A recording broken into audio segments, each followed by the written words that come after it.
to compete for that. They are incapable of doing it.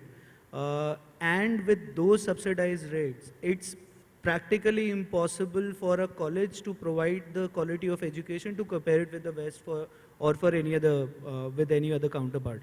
I think while I do agree with Manish on the content part, that you work on the content part, give them a great content, but that's the basic, isn't it? I mean, this should not be the priority. That's the basic. The priority should be on how to give them an amazing experience over the period of years they stay at the campus, how to allocate great budget for research. Now in the NEP, if you see, the 4th year for programs have been allocated for research. Now in a country like ours, how many students who are getting into engineering know what do they have to do during that 1 year? How many students have clarity or research acumen for that matter? If you don't put enough money in research, if you don't put enough money, if you don't invest enough in the, in the student's capability to be a researcher for that matter, I don't think it's going to work out long term. You can put as much content in place, you can give them a great experience, I mean, in terms of content. Where will you get the money to get the best faculties around? If you look at teachers, whose dream is it to become a teacher today? Because they're not paid enough. They're not paid enough. How will you pay them if for an engineering program, the annual fees is 50,000 rupees for a student? That's the money college is making, plus maintaining all that infrastructure. How are they going to pay to the faculties, and how much are they going to pay to the faculties? That's the problem. That increases the acquisition cost. They become aggressive in acquisition because there's no word of mouth, right? So I think this is a problem that needs to be addressed immediately. Yeah, there is some structures that are there, and probably Hemang, you could throw some light, especially around even in the higher education space, where players have actually sold the student housing space and raised money and utilized that for their academic block. And I know that you have done a couple of such transactions, so if you could throw some, probably a minute on it and help us everybody know. So, Atul, broadly speaking, these structures are somewhere a combination of O&M, operations and management contracts, lease contracts, revenue generation contracts. Typically what happens is, what you need is a viable commercial transaction. While an organization is supposed to be run in a not-for-profit structure, the organization obviously has to have commercial transactions to do that activity. As Mohit rightly mentioned, the salaries have to be paid. While you may be a not-for-profit, but you still need to pay salaries. If you want state-of-the-art R&D facilities, you need to invest in equipments. So while you may be fundamentally a not-for-profit institution, your activities still have to be in tune with the commercial requirements of the market. So some of these transactions we've explored in terms of IP, in terms of real estate, in terms of infrastructure, in terms of certain specific category of promoters or material, which can facilitate as a foundation of a commercial transaction for you to, have a transaction and help them recover cost, etc. So, I was traveling extensively, and you were with me in US and to various other countries, and everybody is looking at India and they are open to investing in India. In fact, now nobody is even complaining about ease of doing business, etc. People are actually looking at India as a bright spot. But in the higher education space, people are just hoping that some relaxations come, which are slowly and gradually happening. We have seen a couple of foreign universities coming and establishing in India, and that is a beginning. While I don't see most of these universities coming and setting up a full-fledged university over here, they have not done anywhere. But probably, some of these laws will help, and any one of you all would want to pick up and give your view on that. Manish, yeah, you are working very closely with. Yeah, I think we have a long commitment. We know that education is not going to happen in a day. So the investment has to come for a longer period. But I think, as a Burgoyne, we have invested in this country like 18 years ago, and we still haven't looked anything like an exiting. So we know that this industry has a very, very promising, we know that there is a long-term contribution which is required. But at the same time, we also need to be considering the favorable, the environment. We can see that, the foreign universities are allowed to do that. But, as an investors, how this structures could be done, how this should be little more efficient structure. We know that foreign university can take the repatriation of the profit, they can repatriate the profit. But what about the investors like us? How do we do it? So we still have to do it as a non-for-profit, we still can't do it for profit, we still have to be in a trust mode. But I think that is where the investment will block. So we need to look for those efficient structures. We are completely gangao about this economy. So we have the highest number of people. The cohort is so big. So I think everyone can have a space in this higher education. It's only the intent and the willingness of the legislators, to provide us, to move in this direction. That's my. Manish, I can tell you one thing. I am speaking with some of the bureaucrats on a regular basis, and there is an intent, and probably it's a matter of time that some of these things will open up because they clearly recognize that if they have to feed such a large population and make them earn, then education is going to be the path towards that. So I can assure you, probably it will take its own time, but it's on its way. Moving to the next, important aspect of financing, which has evolved over the years, is the student fee financing. And probably, Mohit, Sunstone had started with that as a institute, and there are enough student fee financing partners. In fact, one of the companies in the student fee financing is Avance, which is going to get IPO'd. So it's very heartening to see that you are getting funding for that segment. If you could throw some light on that. Sure. So back in 2019, we started something called Pay After Placement, and we were the only ones and the first ones to do that. Where if you look at it from a student's perspective, you just have to pay some registration fees to us and do your MBA, do your BBA or BTech, and then you eventually, when you finish the program, get placed. That is when you pay your fees.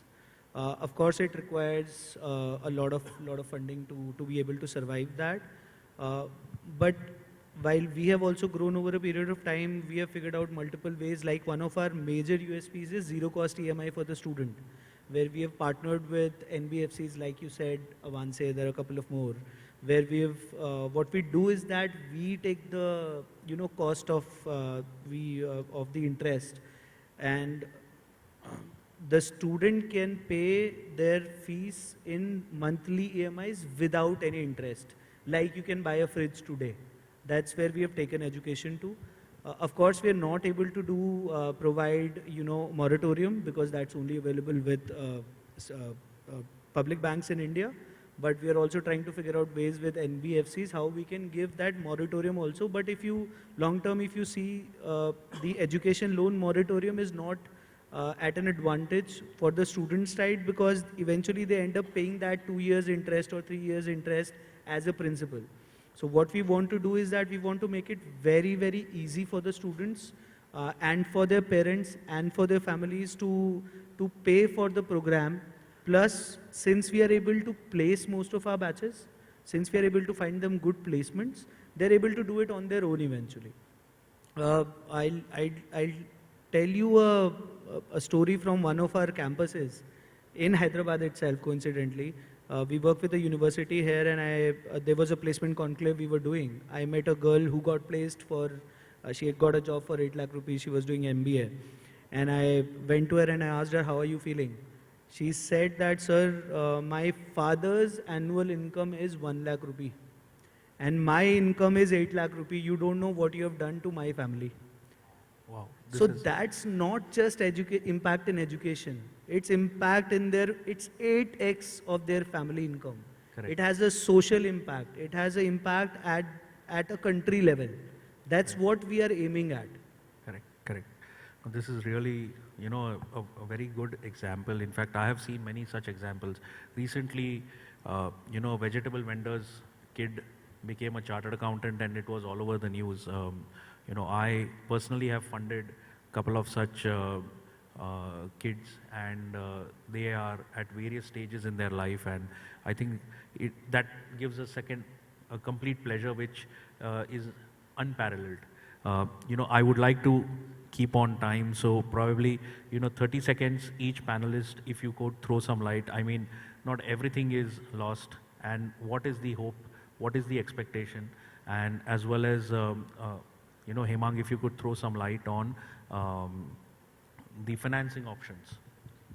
So I think, Atul, in terms of hope and going forward as on financing, as Mohit mentioned, there are NBFCs, there are institutes like Sunstone which are coming in for helping financing for students. And as he mentioned, it's a part of the ecosystem. When a person gets associated with any form or at any level in the education sector, that has a ripple effect towards the other parts of the business as well. So students' fees, and those things eventually result in more revenue for the institutes as well, and helps institute become better. So that's one. I would say that the hope is, you see the new regulations. We are inviting foreign universities through collaborative efforts. We are looking more positively towards the whole online system of education. We have seen transitioning effects in other similar sectors, like I mentioned about healthcare. So I think the government is cognizant, as you also rightly said some time back, that for the country with such a large population, if we have to move forward, education is fundamental. And I feel the government will take the right initiatives. We have seen that happening already with foreign universities being welcomed in some shape and form through collaborative measures, through twinning programs, etc. So I'm hopeful that there will be a lot more flexibility in the environment. Thank you. Manish. I completely agree with you, Hemang. So I think government will do their job, but as a private entrepreneurs, if I would say so, we don't wait for government to act. We started working at our own ends, so we don't need the finances from the financiers. We'll work out with the student in a definite installment plan. We'll try to give them something, while they're still learning, some opportunity to go and work in the industry. This gets them acclimatized with the industry, make their learning in the classroom more effective, because they are seeing what they're going to be doing in the industry. So we have done a lot of stuff in that. We don't wait for the universities to come and tell us in the India, what to do, because we have been doing a lot of articulation with foreign university. I think we are one of those colleges in the country, where our qualification is now recognized by OFCOL, UK official qualification. My student now here with 2 years can go straight into third year with this qualification. The qualification we brought in India in 2006 was no less than any government qualification, because we brought the international European qualification in India at a very, very affordable price.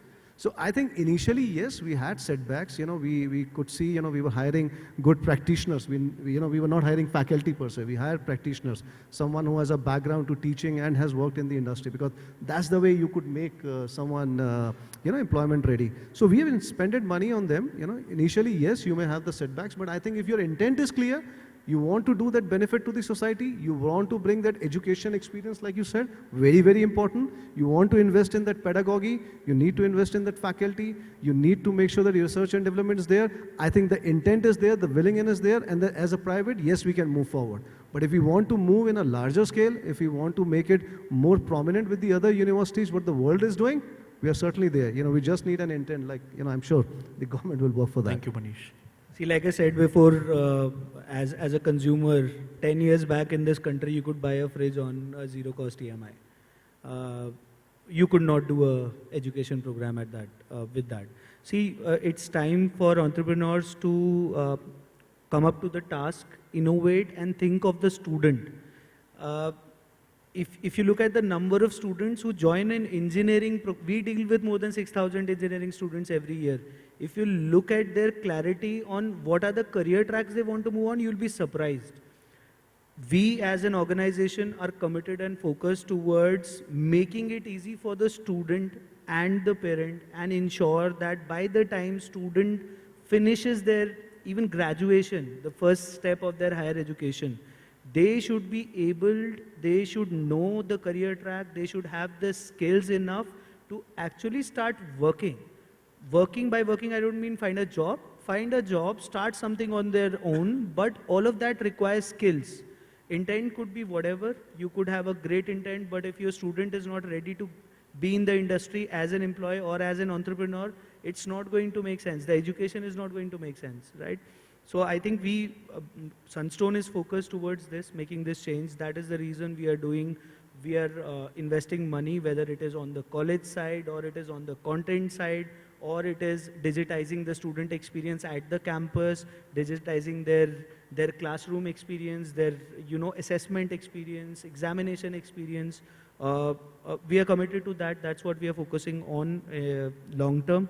And I think a lot of entrepreneurs need to start focusing about how to make it easy for the student to get the best level of education, because that top 1-2% will always have the money to go to the IIMs or to go to the top tier institutions. Think of the rest 98%. They don't have that money. They come from a small town. They come from tier 3, where they don't even know what are the options available for them. Where can they join for a BBA or a BCA? So I think that is where the impact will lie. Thank you, Mohit. In fact, that reminds me, and I'll sum it up very quickly, is if you look at the West, especially I know the case of UK, the fees are capped for domestic students over there. Especially if it's postgraduate, it's capped at anywhere between 8,000 to 9,000 pounds. And some of the universities over there make it up by getting 25% of the students from developing nations. If India actually wants to have a mix of culture on their campus and wants to also bridge the gap for the PNL of their university, a lot of these universities in India can also target students from Bangladesh, Sri Lanka and some nearby countries. And there you can charge probably 2x, 3x fees while subsidizing the fees of your students who are coming locally. And this model has actually worked significantly well for most of the countries in the developed nations. On that note, I think there is a lot more scope for the country to grow, and there are enough and more funding ways to ensure that the higher education in India gets the required share of funding, especially when there is a boom and investors are looking to invest in India. We have shared a brief of our report on higher education as a part of the docket. And my team is over here. If anybody wants to have a conversation, can feel free to have a conversation. Without making much time, I think the lunch is ready. I'm sorry, Atul, just wanted to add one more point. From the institutional point of view, investment, of course, we discussed, financing we discussed. Accountability is something that needs to come into picture. There is something called placement accountability program at Sunstone, where we say that if we are not able to find you the right job, we will return 100% of your fees. That's the commitment we make to all of our 100% of our students. Fantastic. See, if the institution cannot take accountability of a student's career, then I think that is where a lot of change is required, a lot of work is required. Yeah. So, thank you very much, gentlemen. Thank you very much, everyone. Thank you, Atul. Thank you, everyone. Can we all put our hands together? Thank you so much, our panelists. And to felicitate them, I'm going to be requesting Professor Bharat Bhushan Singh, Director, Vignana Jyoti Institute of Management, to please join on stage. So, gentlemen, I request you to please be on stage. We'd like to felicitate you for being a part. Please, please, please join on stage for a moment. Starting with our moderator, Mr. Atul Thakkar, Director, Anand Rathi Advisor. Thank you so much, sir.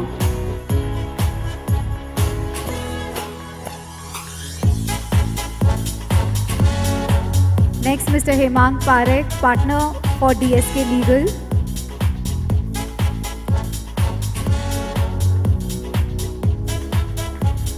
Mr. Manish Khanna, Managing Director and CEO for UEI Global. Thank you so much, sir. And Mr. Mohit Wattal, Sunstone Education Technology Executive Director.